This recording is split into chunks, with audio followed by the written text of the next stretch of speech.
everyone. Thank you all for coming tonight. I'm going to read this here. My name is Dylan Klein. I'm the 2024 president of the Ames Home Builders Association, so thank you for coming out tonight. It's good to see all of you. I think I know most of you, but those that I don't know, please stop by and introduce yourselves if I don't get a chance to talk to you. So to start off here, we've got a few guests and new members today. So new members, if you wouldn't mind, when I read your name and your business, stand up and just tell us a little bit about your business and to familiarize our group with you. So Kevin Burke with Discover Ames, are you here? No. Oh, no, there you are, right in front of me. Yeah, I'm Kevin with Discover Ames. We are the Convention Visitors Bureau for Ames.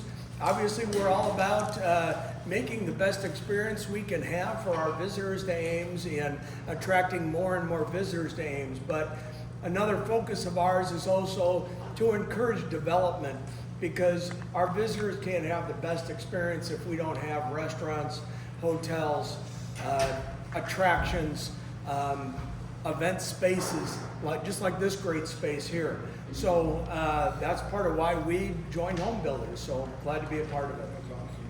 Thank you very much for your investment. Kevin and his group are big cheerleaders for Ames, obviously, and so we're happy to have you as part of our group. Kenny Carey with Heartland Roofing, Siding, and Solar.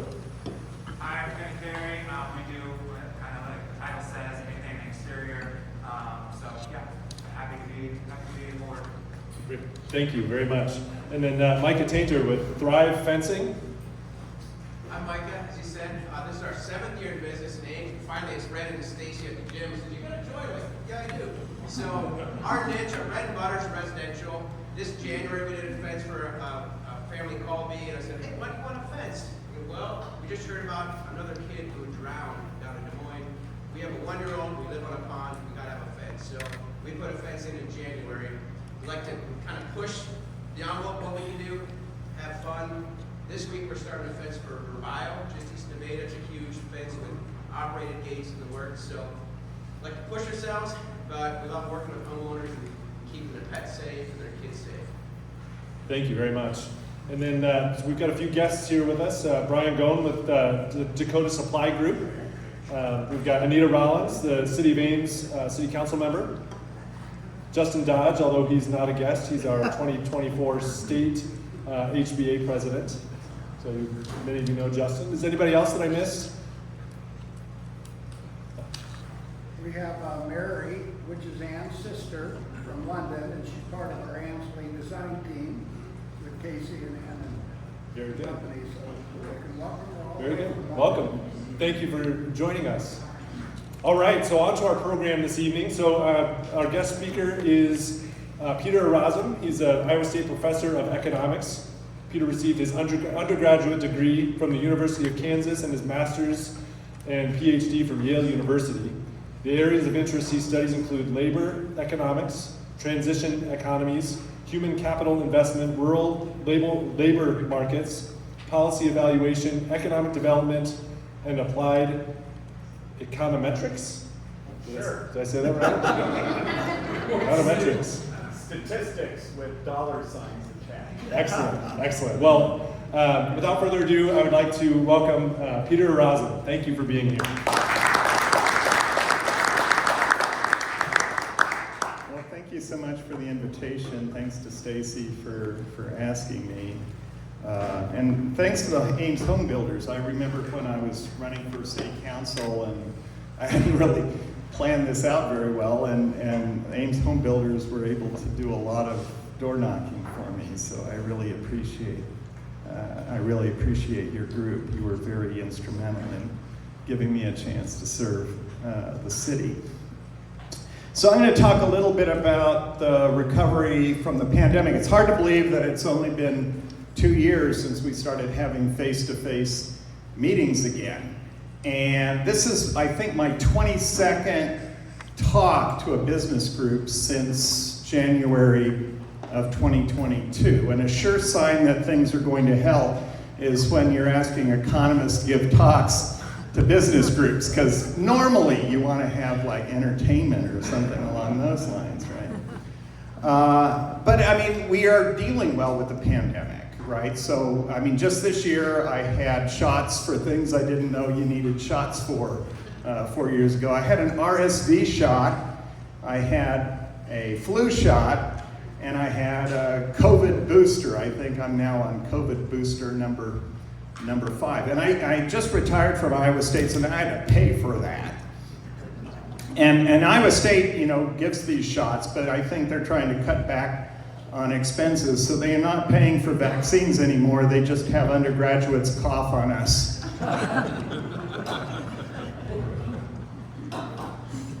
So, we're going to talk about the post-pandemic recovery. At this time last year, I was worried about what I was calling the new stagflation. So the old stagflation was high unemployment rates and high inflation rates. And we had a different animal because unemployment rates were historically very low, but we also, employment rates were historically very low, and I'll give you some information on that in just a bit. And of course, the rate of growth in the US was not very strong. We were growing at less than 2%. In 2022, we grew at less than 2% per year. But we just got off 2 straight quarters of GDP growth over 3%. To put that in perspective, Europe grew 0.1% last year. The unemployment rate in Europe is 6.7%, and it's 3.7% in the US. So at least by one stretch, I mean, if you're going to hell slower than everybody else, you're winning, right? So we're doing okay. And this is what I'll be talking about, and there'll be time for questions afterwards. But the US economy is recovering well. If you are thinking of soft landing, we've pretty much had a soft landing, at least as things look at the moment. Our unemployment rate is extremely low. We've had strong employment growth. GDP growth is, at least relative to what we've experienced since 2000, GDP growth over 3% is what we used to have in the 1900s. So that's amazingly strong. And it looks like the Federal Reserve has made progress on inflation. And what I'm going to be arguing is that a lot of the same things we were worried about a year ago are still there. And so some of the gains that we've made are to some extent illusory. I mean, there are reasons why we've made success on inflation for reasons that may not continue, or why inflation might continue over a longer period of time. The other thing is that the pace of recovery is not the same across all the states. And so Iowa is doing worse than most places, and Ames is doing better than most of the places in Iowa, but not as well as the US as a whole. And so I'll try to give you a sense as to how that's working as we go forward. So here's what the recessions have looked like since the 90-80 recession. And you'll notice that the 1980 recession, that's the one where Paul Volcker killed inflation, right, by forcing a recession, and successfully, but it took 7 years for unemployment rates to get back to where they were before that recession. If you look at the Great Recession in 2007, it took 7 or 8 years for unemployment rates to get back to the pre-recession levels. And if you look at the 2020, I'm almost afraid to try this, recession, the pandemic recession, it took us 30 months to get back to the unemployment rate that we had pre-pandemic. That is the fastest recovery we have ever had. And it's important to understand that the pandemic recession wasn't like the other recessions where there was a fundamental weakness in the economy. We went into the pandemic recession with all guns blazing, right? The unemployment rate was extremely low, and we shut down the economy. Well, it takes you a lot less time to reopen an economy that was doing well than it does to try to fix things that were broken, which was true with the Great recession. So one of the reasons why this looks so promising is because we had a pretty well-functioning economy to begin with. We shut it down and then we reopened and we were able to get back to where we were. If you look at what happened to GDP, here's the Great Recession, and if we'd stayed on trend growth, we would be somewhere up here, but you'll notice that we lost about a year and a half of production that we never regained, right? We went back to the old growth rate, but we never got back to where we would have been. If you look at the pandemic recession, we were back at trend growth within 30 months, within 2 years and a half. And so from that standpoint, it looks like everything is going exceptionally well, and we should be very happy, and that's what a soft landing looks like. And the thing is, we're a little bit nervous, and the question is, why are we nervous? And the reason is inflation. Now, why did inflation make us nervous? It's because for about 35 years, inflation was at roughly 2% a year. A little bit higher sometimes, a little bit lower sometimes. If you look at the Great Recession, we had an actual reduction in prices, and then they recovered back to where they were. And so for 35 years, that means a whole generation of economists who were working for the Federal Reserve have never seen inflation, right? And now they're going to try to come up with monetary policy because all of a sudden, this is what happens, right? And this was, for their careers, an unprecedented surge in inflation. And the first thing they did was to decide that it wasn't a serious problem. So the inflation, for legitimate reasons, was believed to be related to supply chain problems that were related to the shutdown of international trade during the pandemic, the loss of key inputs in some sectors and so on. And the presumption was once those supply chain problems solved themselves, we'd be back to where we were. And so the key problem was to try to maintain the money supply, liquidity, so people wouldn't feel bad about being in the pandemic, I guess. And so we had virtually zero interest rates. You'll notice that inflation starts to increase in 2021, and we don't start increasing interest rates until about the time the Russians attacked Ukraine in, February of 2022. So March of 2022, we start increasing interest rates. But by then, the inflation rate is way above the interest rates, and it takes a while for that increase in interest rates to start slowing down the economy, hopefully to slow down consumer demand, and we've made some success. If you look at the long-run target for the Fed is to have inflation at 2%. Inflation is now at 3%, and it looks like we're all rosy. The problem is that one of the reasons why overall inflation went up so fast is because of food prices and energy prices, which we can't control very well, right? They're going to be driven by world factors, including the disruption of the trade in food and energy that resulted from the Russians attacking the Ukraine. Now, by now, the Russians have found new markets for oil. Their production is back to where it was before they were effectively cut out of the European market. They're now selling the same amount of oil, it's just they're selling it to China and India rather than Germany and France. We have new markets for the Ukrainian grains, so we've been able to maintain the production of Ukraine and find new ways of shipping that grain to their customers, primarily in Africa and the Middle East. And so those markets have been solved. Those supply chains have been solved. But what we call core inflation, which is everything else except food and energy, maintains a persistently high level at 4%. And even though we've been able to make some progress on trying to lower core inflation, that problem remains. Now, I'm hoping I'm wrong.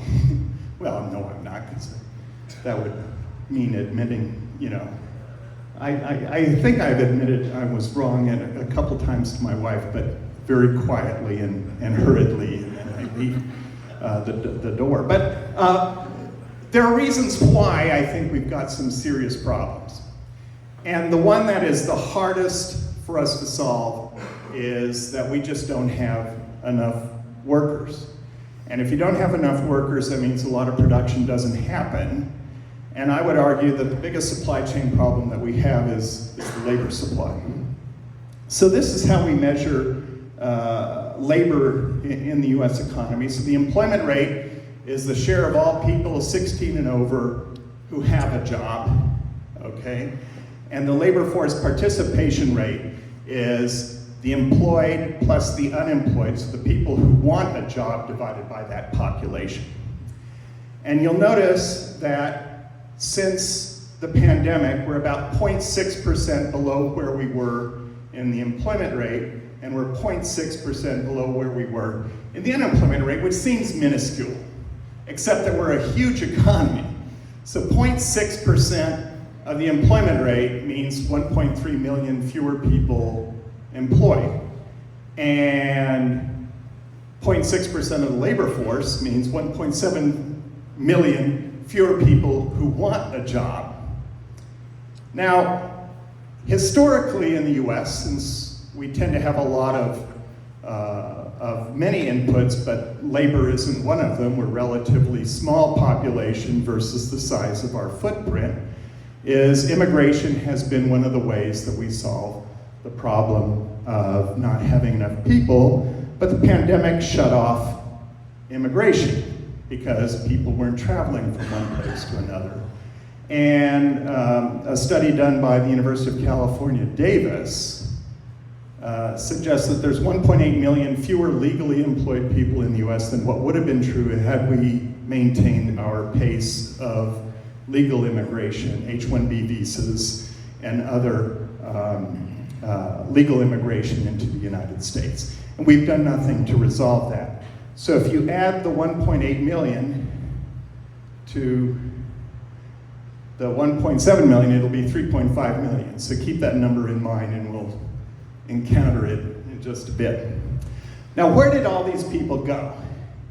Well, if you look at younger people in the US, here's younger women, and here's younger men. For the most part, labor force participation rates for younger workers in the US have increased over this period of time, meaning that since the pandemic, those populations are supplying more labor as a share of the population than what was true before the pandemic. Where we lost people was 55 and over. And we lost 55 and over women and 55 and over men. And one of the reasons this is important to Iowa is we were relatively old as a labor force. If you were in Iowa and you were over 55, you were generally in the labor market. If you didn't want to be in the labor market, you were in Florida. So Florida is old, but they weren't working, okay? Iowa, old people were working, they dropped out. And that's one of the problems that we have in Iowa that other states may not have, and you'll see those numbers in a bit. Now, one of the things that's interesting about the labor economics, the turnover rates, is this was a boring thing, right? Every month, they would report what's happening to the hiring rate and what's happening to the job opening rate and what's happening to the quit rate. It's what's happening to the layoff. Nothing's happening, right? It's the same number every month. But people are employed to watch that. Okay, just like the Federal Reserve hired macroeconomists to follow the interest rate or the inflation rate, and it's 2% every year for a long period of time. And then all of a sudden, oh joy, we have things happen. And this is what happened with the pandemic. So you have skyrocketing layoffs, you have skyrocketing, plummeting job opening and hiring rates, layoff rates go up. but they go up for that very short period of time, right? We were basically back on track, reopening the economy within about 3 months. Since then, the job opening rate in the US economy is higher than it's ever been in the pandemic. If you look at the hiring rate, it's higher than it was pre-pandemic. Quit rates are higher than they were pre-pandemic, and the layoff rates are lower than they were pre-pandemic. If this is a recession, it sure doesn't look like it in the labor market, okay? Because this is the Great Recession. The Great Recession, hiring rates fall, job opening rates fall, layoff rates rise, and quit rates fall. That's what happens in a recession. In the pandemic, it looks like a booming labor market on the basis of turnover rates. So to give you some perspective, pre-pandemic, per month, we would add about 5.6 million jobs to the US economy. In December, we added 9 million jobs to the US economy. It peaked at about 12 million. We were adding more than double the number of jobs to the US economy in the post-pandemic recovery than what was true before the pandemic. We're hiring more people than we did pre-pandemic. But we're leaving 38% of those jobs unfilled per month, whereas pre-pandemic, we would have been filling all but about 7% of them. So that's a huge amount of employment that's not happening because we just don't have enough people. 3.4 million unfilled vacancies is the sum of the drop-off in the labor force participation rate plus the lost 1.8 million immigrants. So that's what the problem is, right? We just don't have the people that we would normally have had available to work. We still have 1.5 job vacancies per every person who's unemployed in the US economy, so we can't fill those positions with the people we have here. Layoffs are lower than they were pre-pandemic. People quit, so a lot of those jobs are being filled by people who quit one job and moved to the other, so we're chasing our tail in terms of the labor market. And then finally, if you look at quits as a share of all separations, it's higher than what was true pre-pandemic. This was as high as 80% for some of the months early on in the post-pandemic recovery. In Iowa, it's harder to fill jobs than it is everywhere else, so we quit more than other states. And one of the reasons is because we have more jobs per unemployed people than other states. So, why is that a problem? So, I don't know if macroeconomists have really paid that much attention, but this is the relationship between unfilled vacancies and inflation rates. And this is the core inflation rate. They're correlated about 0.86. So the maximum, if they were perfectly correlated, it would be 1, right? So they're fairly tightly related. And so what you're seeing is basically that unfilled vacancy rates are driving inflation. And sure, the Federal Reserve is doing stuff. They're trying to slow down the economy, but we still have 3.4 million unfilled vacancies a month. When you have firms that want workers and they can't find them, they're going to bid up wage rates. And so that's exactly what has happened. So we've had historically strong wage growth since the pandemic. So you can see this is by different levels. So in construction nationally, we've had hourly wages rising at 25%. Inflation's around 22.6%. So the real value, the purchasing power of an hour of work has increased over time. If you look at weekly wages, they've actually grown less than hourly wages, and the reason is people are working fewer hours. And you can go up and down these different sectors, and you'll see that generally hourly wages are rising faster than weekly wages, so it's harder to get people to work the same number of hours that they worked before the pandemic. And one of the reasons is you can earn as much working fewer hours than what was true. The highest wage growth is at the bottom of the skill distribution because it's harder to fill those jobs than what was true before the pandemic. So that's good news for workers, but it reflects the fact that it's hard to fill jobs. So as wage pressure goes up, some of that's going to filter back into inflation. We go back to the wage price spirals that we used to have in the 1970s when I was a fledgling economist, right? So that's one of the reasons they asked me to give talks, is I'm old enough to remember inflation. Now, what else is going on? So this is the Great Recession. So when you have a recession, the government tries to step in and build up labor demand by deficit spending. And typically what happens is, even if they go up a little bit, they'll return back to the 21% of GDP that the federal government has represented for decades. What happened with the pandemic recession is, even though it was a relatively modest recession, right? It's the shortest recession we have ever had, 2.5 years, 30 months, we're back where we were. We blew the heck out of the budget, and we put a lot of money into combating the mildest recession we've ever had. And not only did we do that, but we changed the trajectory of federal expenditures. So rather than being at 21%, we're at 24%. Now you notice that federal revenues haven't changed.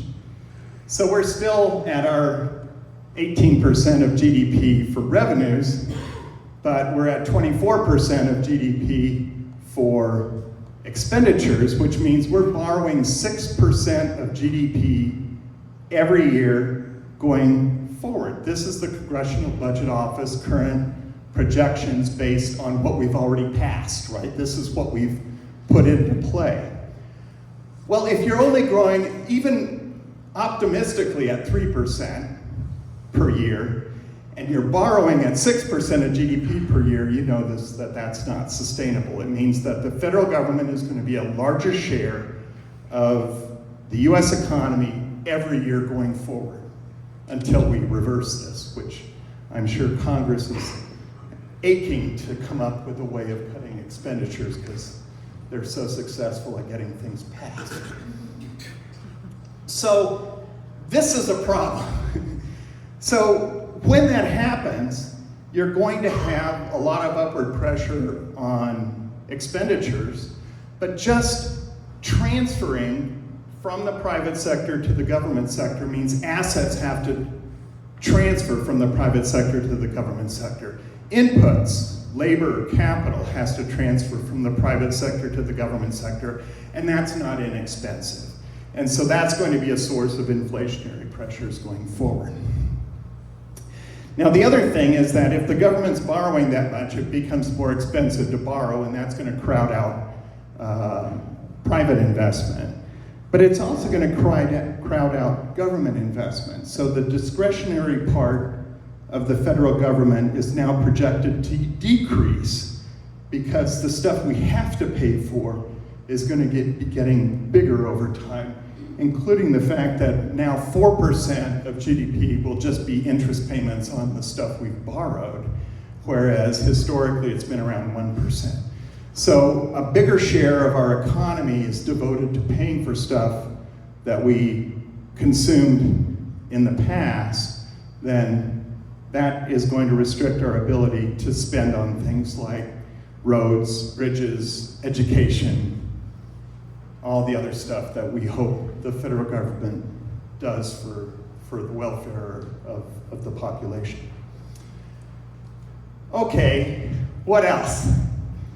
You know, we started off so happy, and now I'm going to depress the hell out of you, right?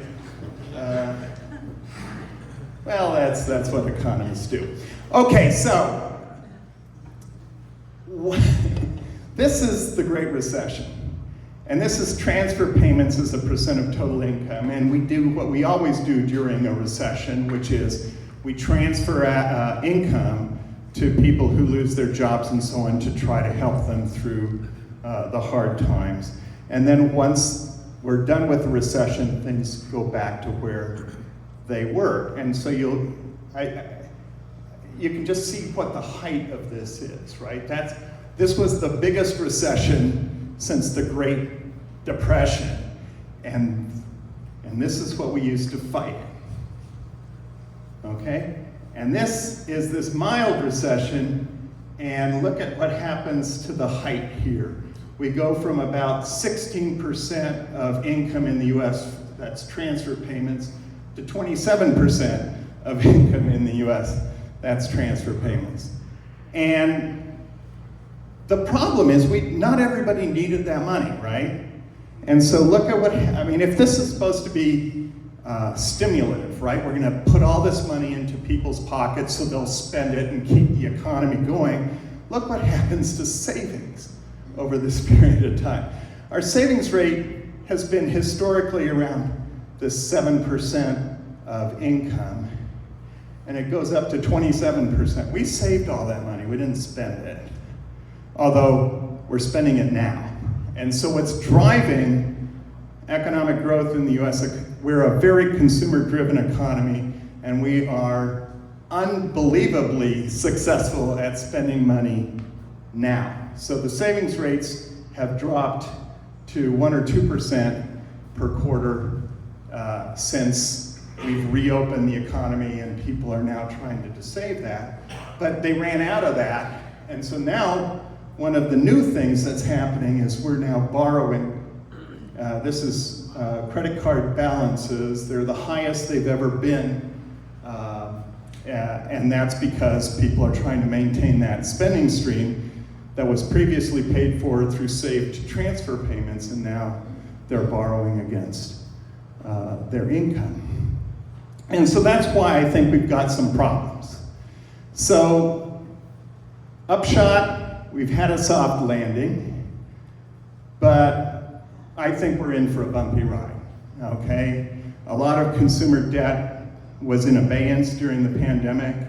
People are now going to have to pay that back, right?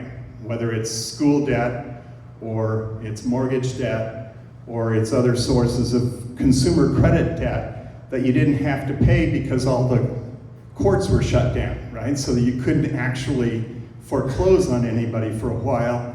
All those chickens are coming home to roost. And I think that that's going to create some issues. The weak labor supply we're not going to solve unless we do something with immigration. We'll probably solve the debt problem before we solve immigration in the US. Okay, so how about Iowa? We are the 35th fastest growing state post-pandemic. So this is what the US looks like. So we got back on trajectory, and this is what Iowa looks like. We had a couple great quarters, a lot of that related to very high food prices as an agricultural state, and then we went back. And so we've had about 6 straight quarters of very weak economic progress over this period of time. So nationally, we've recovered in terms of our growth rate. Our 2 most recent quarters are actually growing over 3%, and in Iowa, we're growing at less than half the rate that we were pre-pandemic.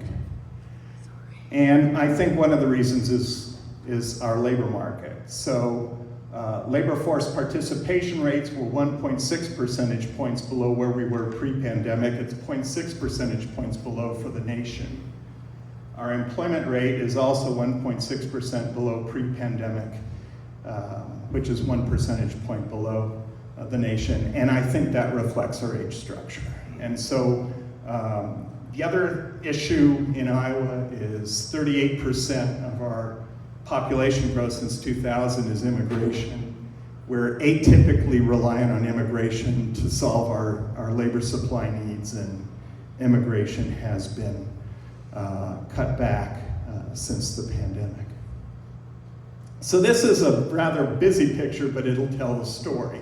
So what you have here, whoops, I'm trying to do this left-handed. Maybe I should do this. It takes an economist a while to actually do something practical. Okay, so we've got the percentage change in labor force since pre-pandemic here, and you've got the percentage change in employment since pre-pandemic here. So if you're in the upper quadrant, it means you're increasing your labor supply and your employment faster than the US average.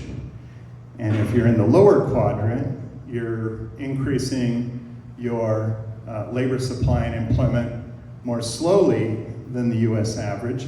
The District of Columbia is the worst performing economy in the United States. And the reason is most of the jobs in the federal government are now remote. So they're not having to commute into the district.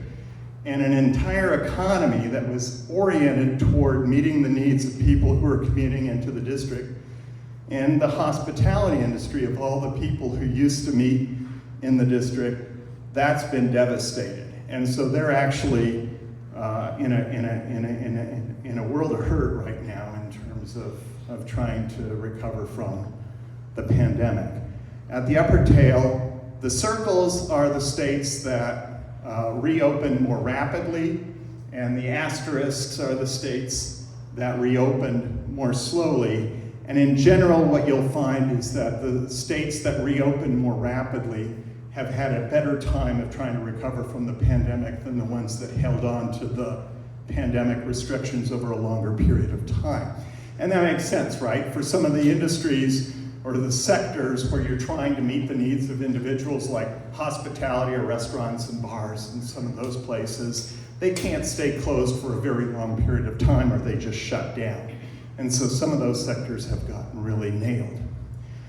So Florida, Idaho, Utah, Texas, Montana are relatively young states, and they reopen relatively quickly.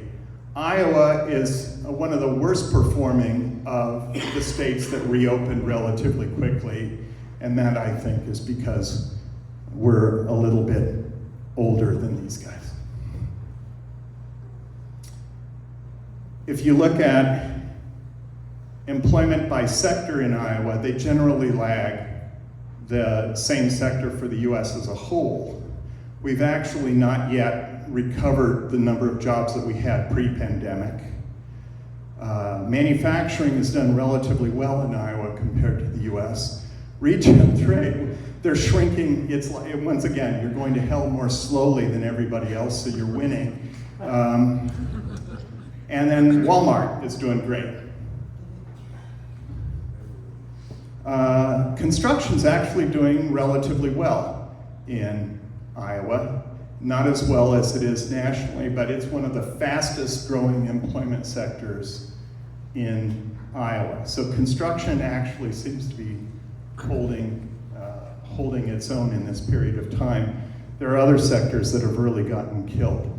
If you look at wage growth in Iowa, wage growth, once again, here's inflation. US wage growth is at 28%. In all of these sectors, we're having slower wage growth than what's true nationally. And in many of the sectors, wages are growing more slowly than inflation. So real wages, the purchasing power of an hour of work is going down. If you look at the different cities, here's Ames. We're doing worse than Iowa, and we're doing worse than the US. But it's interesting why. State government has been relatively less successful in Ames. So that's Iowa State University. If you look at the private sector, we're actually doing quite well, both compared to Iowa as a whole and compared to the US. So Ames is holding its own in the private sector. It's the state government that's holding us back, and that's related to what happened to enrollment at Iowa State University. Des Moines is the only economy in the metros that are actually doing substantially better than the US as a whole. If you look at earnings, once again, Ames is doing relatively better than other metro areas. This is roughly equal to inflation, although weekly earnings, once again, the difference between weekly earnings and hourly earnings is average hours of work in Ames have gone down. So people are, wages are holding up, but they're not working as many hours, and so weekly earnings are actually lagging inflation. So, what can we say about Iowa? I think you say, how are we going to fix our labor supply problem in Iowa? Absent immigration, it has to be that we're going to attract people from other states, but wages are rising more slowly in Iowa than other states. And so immigration, to my mind, is the obvious way. So we need to get more people into Iowa. And that may mean that we have to change federal policies that allow an increase in immigration, at least short term, to replace the people that didn't immigrate to the US or to Iowa during the pandemic. And I think that's the most critical problem facing the Iowa economy.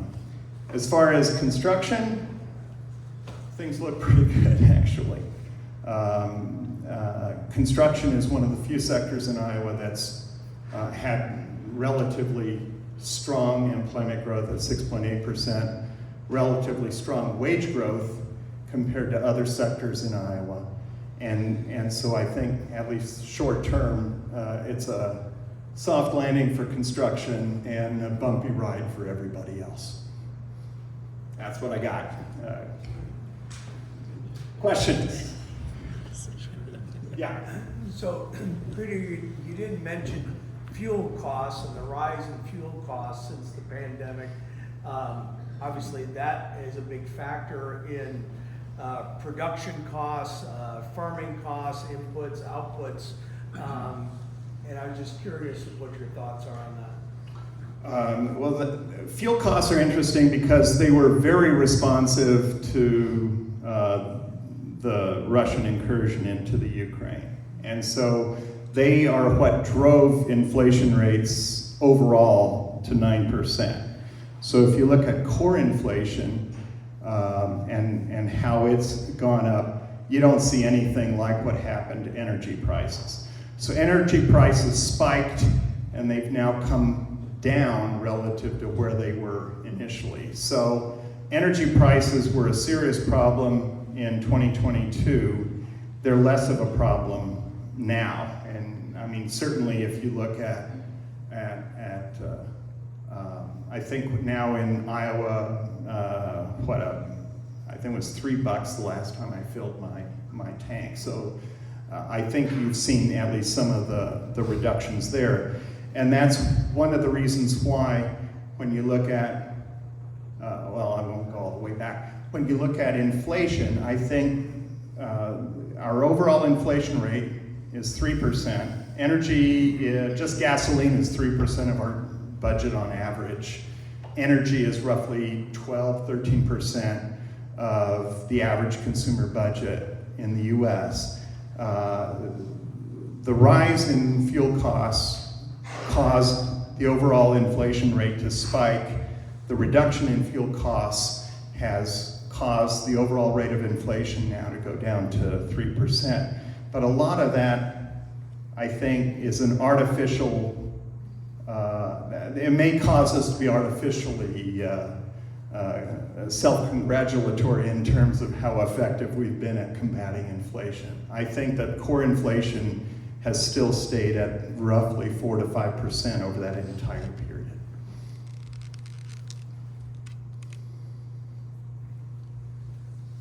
Yeah. So you're talking about, I think initially you're talking about legal immigration, but absent legal or illegal immigration, the demographics of the U.S. and Iowa look, if you look forward 20 years, it wasn't on your slide. It just doesn't look good at all.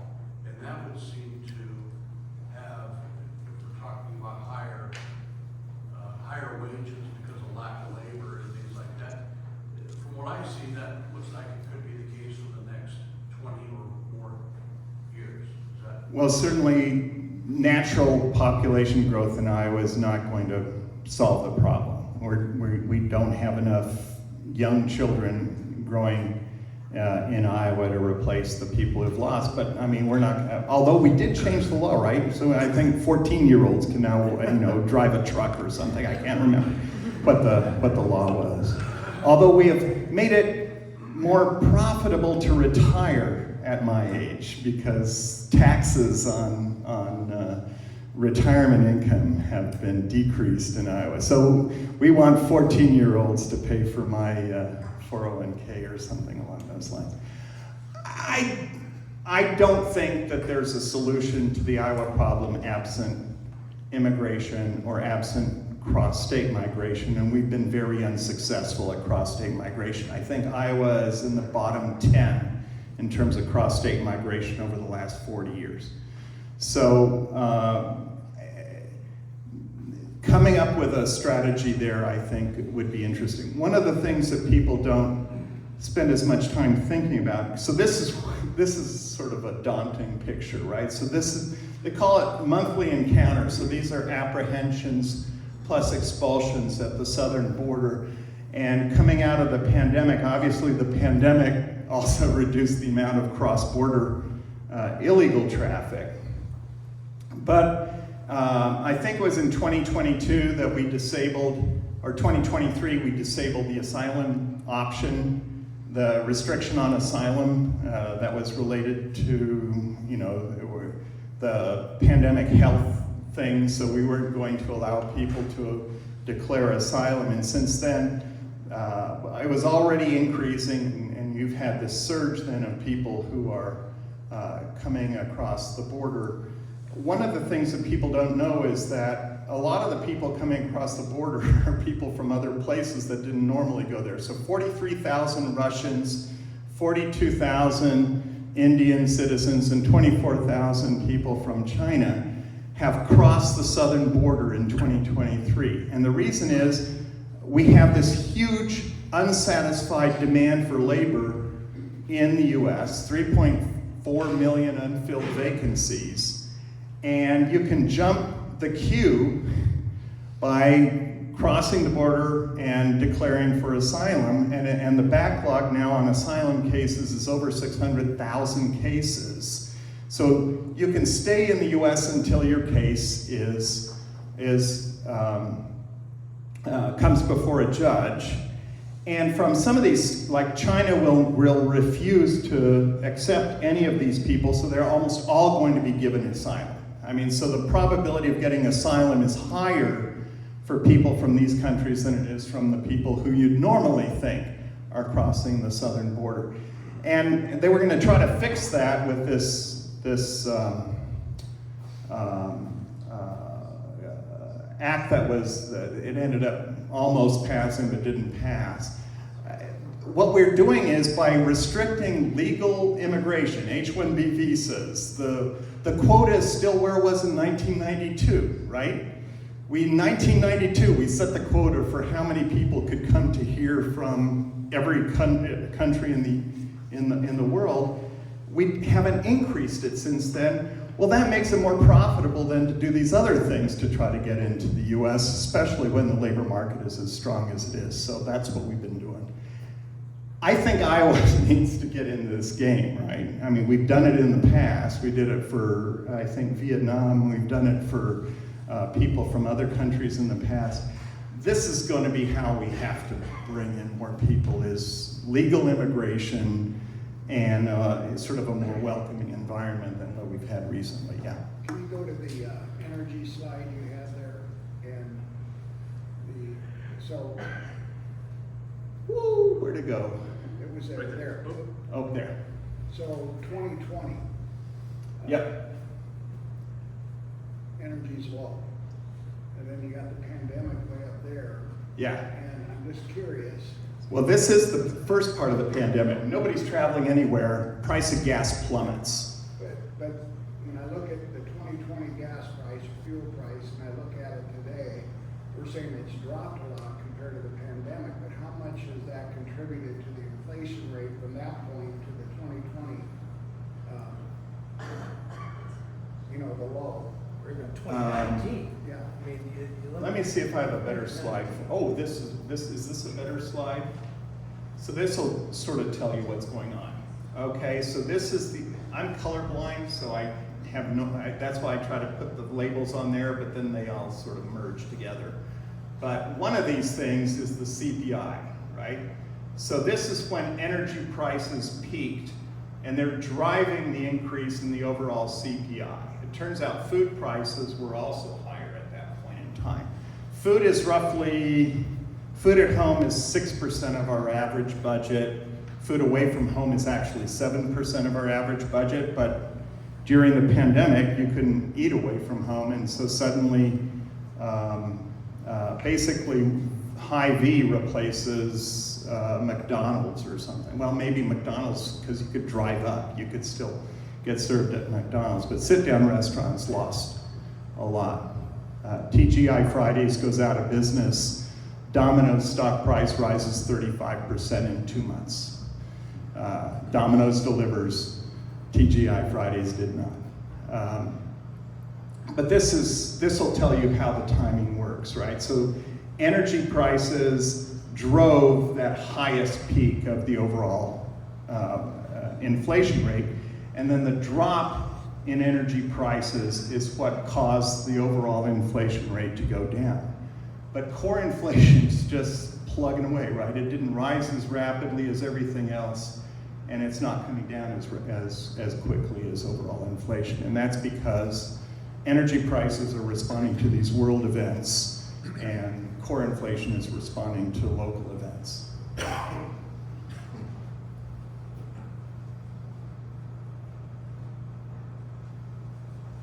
Yep.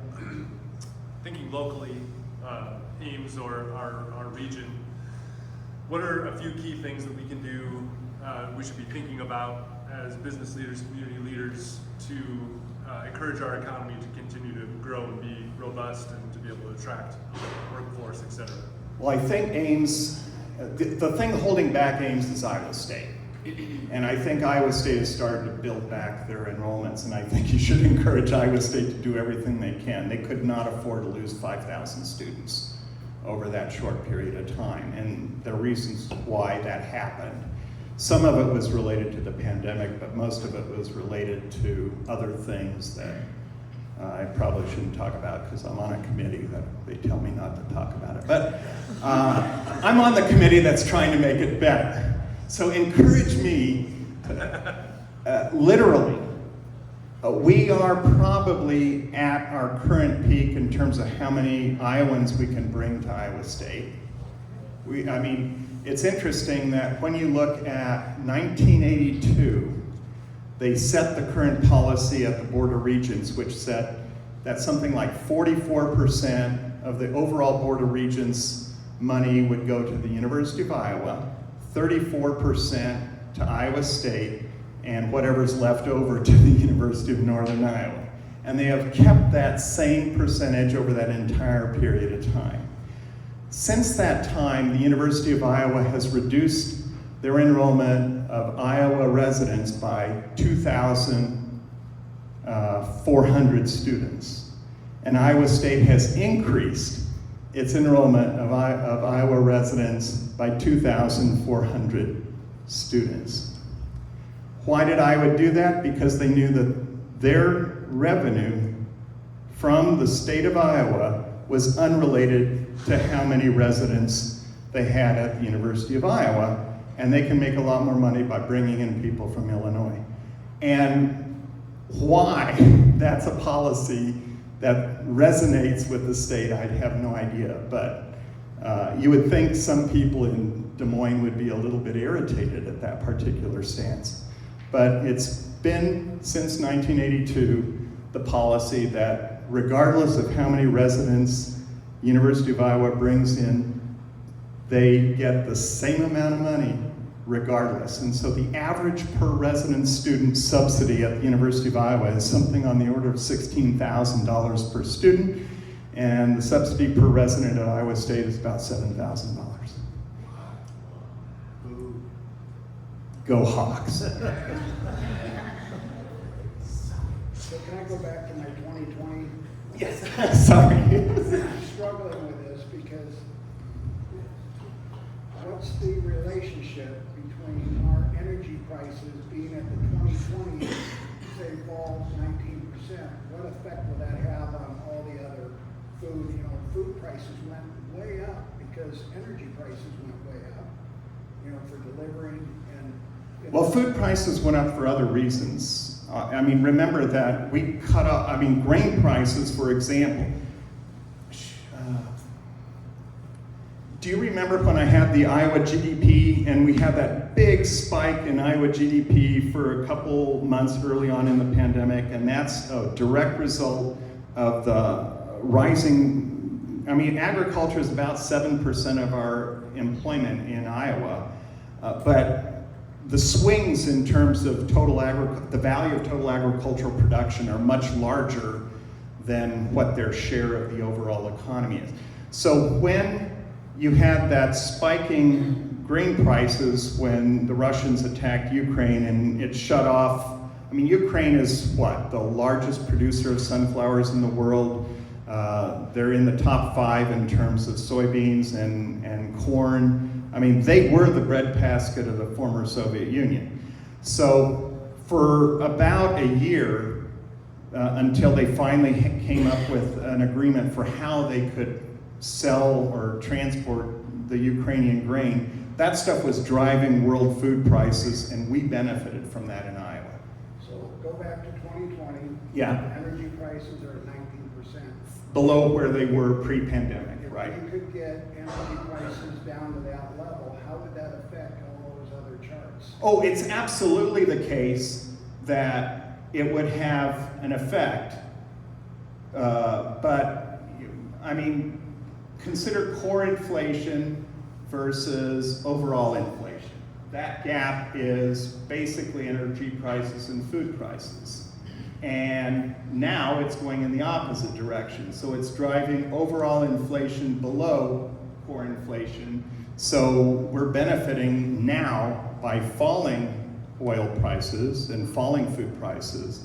But we still have, I mean, I guess my point is, core inflation tells you sort of what the real problem is. It doesn't really matter what the Federal Reserve does, they're not going to affect the world price of oil. I mean, the US is the largest world producer of oil, but we're still a fairly small share of the total world oil production. Does that make sense? It makes sense. I'm struggling with oil prices have dropped in relationship to the high of the energy price rise of 42%, but they have a long way to go to get to the 2020. Oh, they're not going to get back down. This is the reason oil prices went so far down here, okay, relative to the pre-pandemic level, is nobody was using oil. I mean, what was the price of gas during the pandemic? I mean, was it under $2, right? I got 99 cents. Yeah, don't you wish you'd just like loaded up, you know? I mean, like John Denver, you had a whole, you know, like, well, of course it didn't help him in the long run, but, you know, just store up a whole bunch of gasoline at 99 cents a gallon, right? And then you can sell it to your neighbors. Anyway, other questions? Well, thanks for having me. I really appreciate it.